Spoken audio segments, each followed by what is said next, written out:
Climate Change TV. My question is, first of all, until the United States makes a firm commitment to reduce its own CO2 gas emissions, will all of this fine work that you're doing here in 126 countries around the world not be seen as a distraction?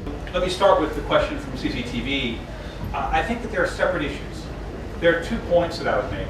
The first one is that the U.S. has indeed made a commitment. The President made it when he came to Copenhagen.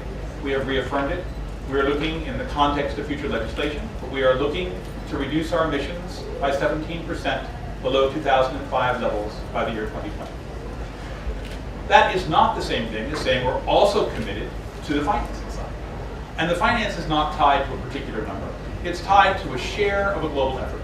And you're seeing exactly what we're doing, and the long-term range of the effort has been manifest in the various presentations you've seen today.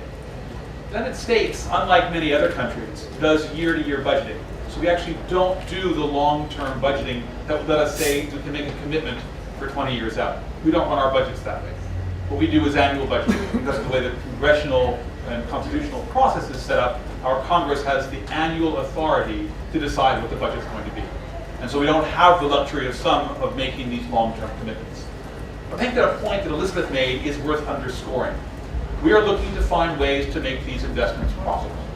We're looking to find ways to make these investments attractive to both parties.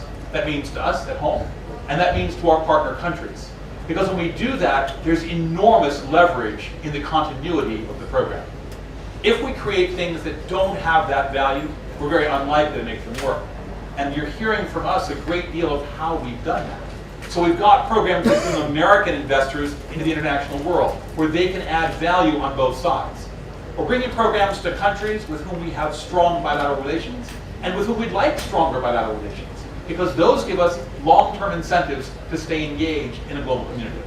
We're looking in the same sense at the Department of Treasury's programs in the multilateral institutions, because we can leverage actions that we care deeply about as a nation. So all of these things, to me, bespeak a longer-term interest. They're not disconnected from the larger effort that the administration is making on climate change, both domestically in emissions and internationally in other parts of the negotiation.